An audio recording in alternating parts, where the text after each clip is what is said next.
everyone, it's May and welcome back to my channel. In today's video, I will be sharing about the 39 things that I've stopped buying since I started my minimalism journey. So I have stopped buying these things mainly for three reasons. First is that I wanted to reduce my expenses. Second is that I wanted to reduce my carbon footprint, and then the last one is to free myself of the things that no longer have a purpose in my life. By that meaning getting rid of the things that I no longer need. By doing that, I can be able to live a simpler and a more meaningful life by not being encumbered by a lot of things in my life, in my daily living. Disclaimer, just because I no longer buy these things doesn't mean that people should also not buy these things any longer. Magkakaiba tayo ng personalities and lifestyle choices. So this kind of choice may work for me, or this kind of lifestyle may work for me, and it may not work for you. So you just go on and live your life, and we'll just figure out how we can live this life simply on our own ways. Okay, so before anything else, if you like this kind of videos in the future, please make sure to subscribe and hit the notification bell below in order to be notified for more upcoming videos. So let's start off with the list of the things. I will enumerate. The first batch will be the beauty products, so I will enumerate the things that I no longer buy from this category. From 1 to 7, this would be foundation, concealers, eyelash curlers, eyeliner, face powder, facial masks, makeup remover, and mascara. So actually those are 8 things that I no longer buy. So dun sa beauty products or some makeups, I no longer buy such kind of things because we're in a pandemic and we rarely use, or I rarely use these things since the start of the pandemic. And besides, I'm always on a face mask and a face shield, so it doesn't make sense to put a lot of makeup in my face when it's all covered with the protective gears. So bumibili ako ng mga products na ganito, hindi ko rin kasi na ma-maximize gamitin, so nasisira lang siya or na-expire. The only thing that I use now is a lipstick, so that's it, very minimal. And then for the makeup remover, syempre hindi rin naman ako nagme-makeup, so why buy makeup remover? And if I will buy a makeup remover, I'd rather buy a makeup remover that is made from cloth or cotton, which is more sustainable. Yung number 8 is the face mask. So I don't see any difference whenever I apply those kind of thing in my face. So hindi talaga ako bumibili nun. And then I don't know, I'm just fine with water and soap and a moisturizer to cleanse my face. So yun lang, very minimal lang yung mga ginagamit ko sa mukha ko. Actually, I'm really a low maintenance kind of girl when it comes to beauty products. Hindi ako masyadong kikay pagdating dyan. And then number 9 are plastic toothbrush. I have been using a bamboo toothbrush in place of the plastic toothbrush. The difference is that nung ginagamit ko yung plastic toothbrush, I tend to develop singaw and I always hurt my gums. But when I switched into using a bamboo toothbrush, never ko nang na-experience yung mga ganun. So it's really a great swap na palitan yung toothbrush into a more organic one. Number 10 are regular and scented soaps. I have stopped buying a lot of soaps na kung ano-ano yung amoy or kung ano-ano yung effect. Right now, I am just using the Human Nature's unscented soap. So, mas gusto ko na ngayon yung walang amoy and mas gusto ko yung mas organic because regular soaps or those scented soaps are made with a lot of chemical. This is one of the things that I've swapped since last year. Matagal din akong gumamit nung disposable Qtips. Years din akong gumamit. But last year, I have switched into using a bamboo ear pick which I can just wash with cloth, wipe with cloth or wash with soap and water. Number 12 are perfumes and colognes. I was this kind of girl that sobrang hilig dati sa mga perfumes and colognes, magkakaibang amoy. But right now, ewan ko, it goes with age siguro kasi hindi ko na rin masyadong gusto yung amoy ng mga perfumes. I'd rather like my own scent kung meron man yon, if that makes sense. Gusto ko na lang yung natural scent ko. But right now, I have a perfume na hanggang ngayon hindi pa rin nauubos, which was the one of my favorite scents, yung I Love Love by Moschino. But if that will run out, siguro hindi na rin ako bibili ng iba pa or ng perfume for that matter. Number 13, mouthwash. So I remember when we were quarantined at the hotel last year, one of the groceries that I bought was a mouthwash. So ilang months din kaming na quarantine sa hotel or na housed sa hotel while working on site. Pero hanggang sa umuwi kami, hindi pa rin nauubos yung mouthwash. So I found out that it's not really my habit to use a mouthwash. I'm fine with just toothbrushing and flossing so long as malinis or nalinis ko ng maayos yung teeth ko and my mouth. I'm okay with it. So number 14, deodorant. I have stopped using deodorant as well because, you know, deodorants comes in a plastic also, and deodorants are made of a lot of chemicals as well. So I have been using, in place of it, I have been using a tawas, which is more natural and mas mabango for me kaysa sa mga deodorants. Number 15 are nail polish. I remember I was this kika girl before na every week or every after 2 weeks nagpapalit ng nail polish. But I have found out that nail polishes are made from plastics as well. And so, nung nalaman ko yun, I have stopped using nail polishes. And besides, when I use those, kasi lagi akong nagbabasa ng kamay, or I always use my hands washing clothes, washing dishes. So, it always chips off. So, sayang lang din yung binayad ko. Sayang lang din yung binili ko ng nail polish. So, I have stopped using that. And I'm just okay with my bare nails on my hands and my feet. So long as they're clean and neatly trimmed, okay na ako dun.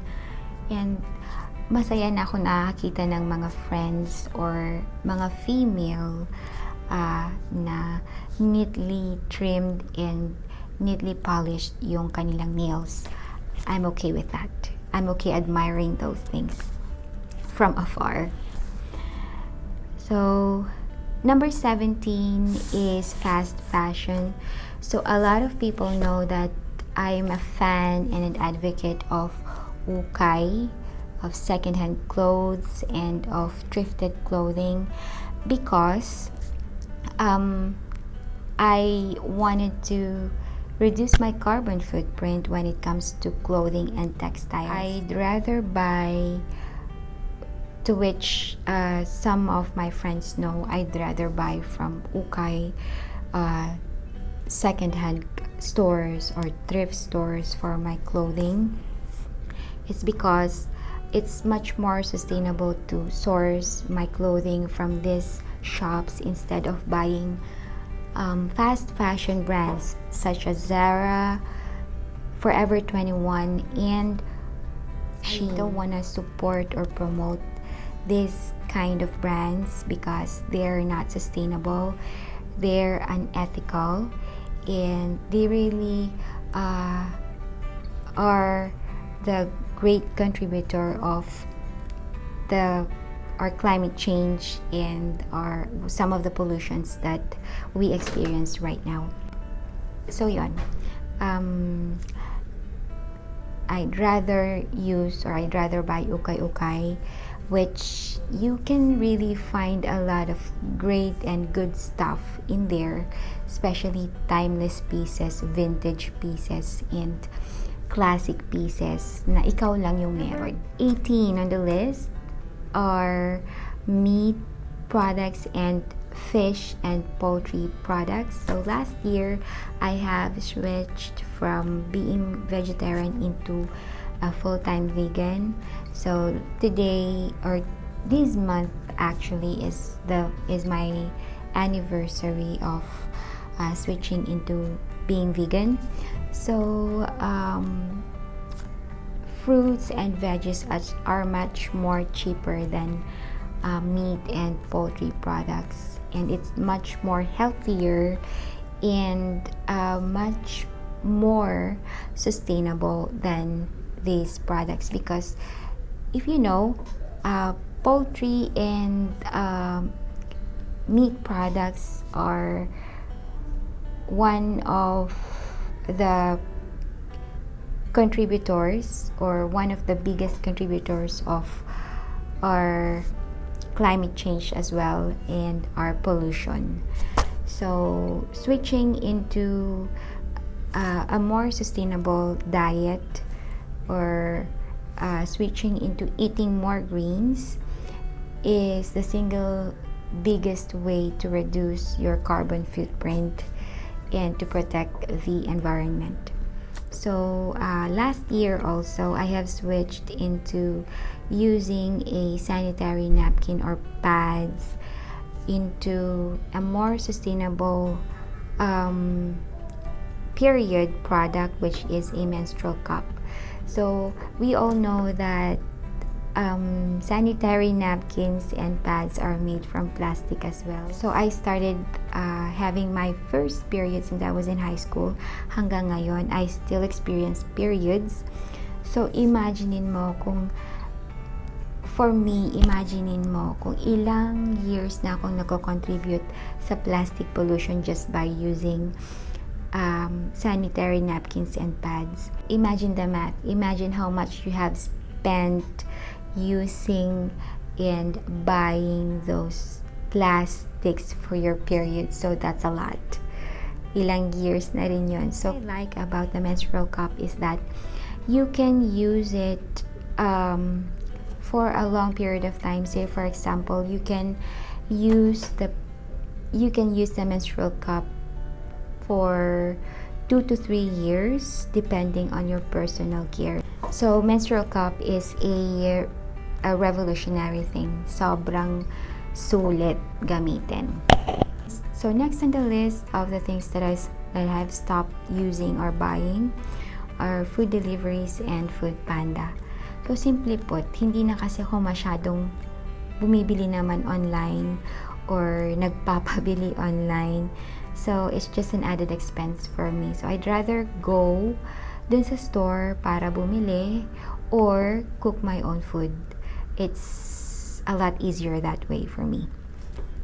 So, number 21 are soda and soft drinks. Even before I have switched into being vegan, I have not been a fan actually of drinking sodas and soft drinks. I'd rather drink smoothies, fruit juices, or coffee or water. Yun lang yung mga iniinom ko na ngayon, which is, aminin natin, much more healthier and much more cheaper than the soft drinks that are full of acid and full of unwanted sugar. Isipin natin kung every time tayong bibili ng bottled water, ilang bottled water din yung mawi-waste natin. So I'd rather use a canister or a tumbler for my water whenever I go outside or whenever I'm in the office. So yun lang yung ginagamit ko talaga. I no longer use bottled water, not unless maiwan ko yung tumbler ko, which is hindi ko naman masyadong naiiwan or hindi ko naman naiiwan ever pa. For me dati, ang dami-dami kong ginagamit na mga cellphone cases. Sobrang dami, which are made of plastic. Right now, I have switched into a wheat cellphone case, so I expect that to last me longer, and if ever it will wear out or tear out, I know that it will decompose properly because it's made of wheat. Number 25 are salad dressings. So I realized I can just really concoct and create my own salad dressing just by using minimal ingredients like olive oil, lemon, onions, garlic, salt, and pepper. So those are the base that you can use or that I can use for me to create a salad dressing that I can enjoy and that are delicious. So hindi ko na kailangan bumili napaka-expensive na mga salad dressings from grocery stores. Number 26 are things that are in sachets like shampoos, coffee, and anything in that are into sachets. Kasi aminin natin, these are also single-use plastics. These are ang dami-daming waste na single-use plastics from this kind of products.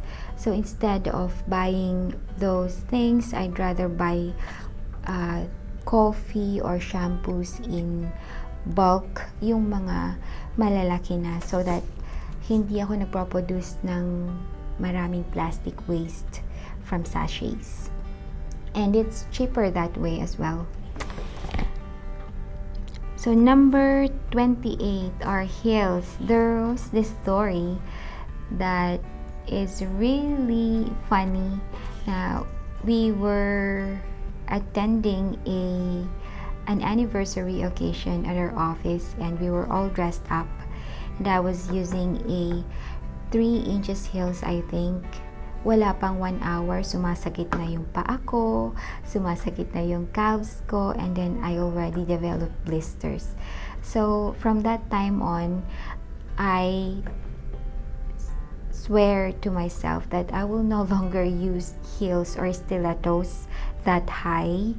Instead, to this date, I am okay, or I live on sandals, slip-ons, sneakers, or trainers, or my outdoor gears na pang running shoes and pang hiking shoes. So I'm okay with all those things right now. And also I have switched into a black heels na mas comfortable yung paa. Number 29 are hair dyes. There was this episode in my life na ang dami-dami kong kulay ng buhok. After 2 months, meron akong burgundy. I have burgundy red, blonde, brown, lahat na yata ng kulay. So, I'd rather like my hair natural right now kesa sa gumamit ng mga hair dyes. I'd like it that way now. So yan, it's already natural. 30 are DVDs and CDs. So dati I am fond of collecting series. So ang dami-dami kong DVDs ng CSI, NCIS, Grey's Anatomy, House. Lahat na yata ng series meron ako. Lahat na yata ng DVDs ng series meron ako. Right now kasi we can easily access movies and series through Netflix and through other websites. So what's the point of stocking this kind of things nowadays? 31 are workout clothes. So I have downsized a lot of my clothing as well as my workout clothes into just 5 pairs right now. Dati kasi ang dami-dami kong leggings, ang dami-dami kong pang outdoor workouts. Ngayon, lalo na din nung nag-pandemic, hindi rin naman ako masyadong nakapag-workout. So I have really cut down into using or buying outdoor or workout clothes. Number 32 are souvenirs. So I have stopped buying ref magnets, t-shirts or keychains, or even souvenirs from my friends. Pag nagta-travel ako, these are just added expense and added clutter in my tiny apartment. Number 33 are household cleaners. You can just use whatever you have at home, like the baking soda, your asin, your vinegar, lemon, and water to make or to create a very organic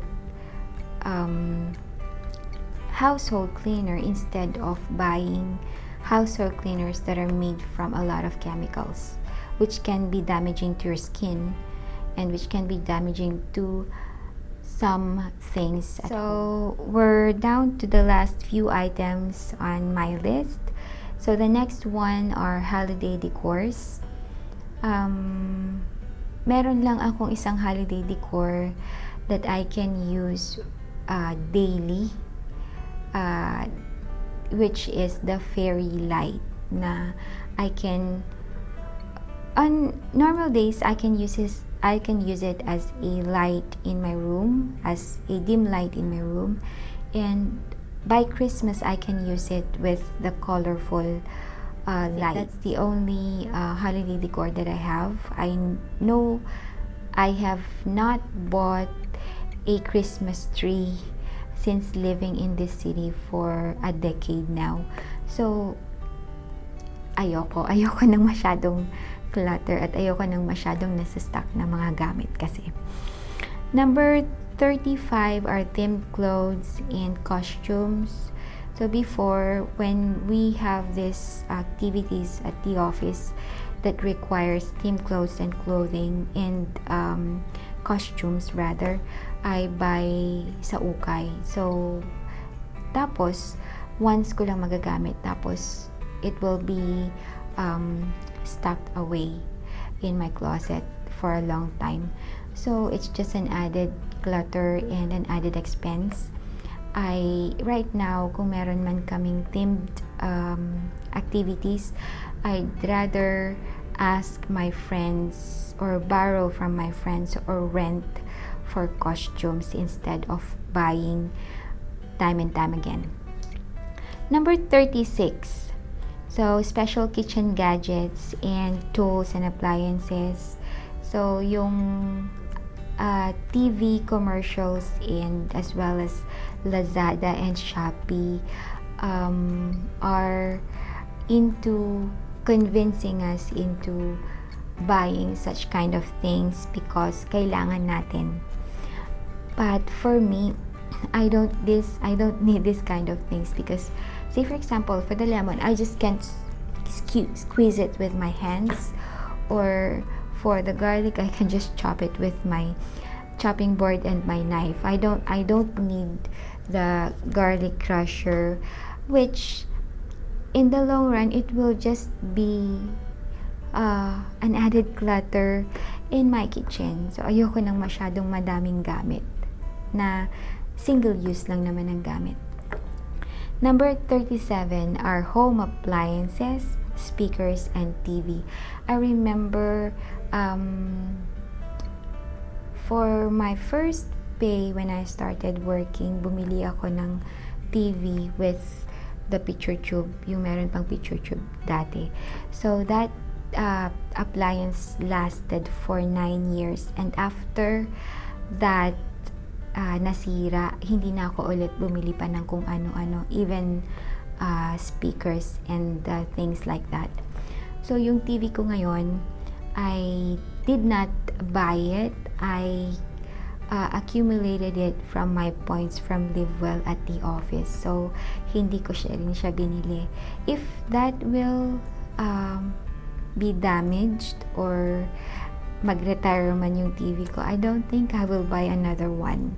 Kasi I can just use my cell phone to watch K-dramas or watch Netflix or watch YouTube. So that's it. Very minimal lang talaga. Number 38 are junk foods and fast food. So as I've said, I have switched into being vegan, so junk food is a no-no. Fast food is a no-no for me. And junk food, if junk food siguro, we have vegan junk foods naman. But very minimal lang din yung kinakain ko mga vegan junk food. So, and then the last but not the least, number 39 are the things that I cannot afford. Simply put, yun na yun, things that I cannot afford. So I guess that's it for this video. If you can relate in this topic, please comment below on the things that you have stopped buying, or how have you been leading a simple life. I want to know that, so let's chat below. And so that's it. Thank you so much for sticking with me thus far, and I hope you enjoyed this video as much as I do. And watch out for the next video. I think it will gonna be the menstrual cup or anything. Just watch out for it. And thank you so much for appreciating me, and thank you so much for spending some time with me in this channel. I hope to see you again in the next one, and thank you so much for watching. Be safe and goodbye.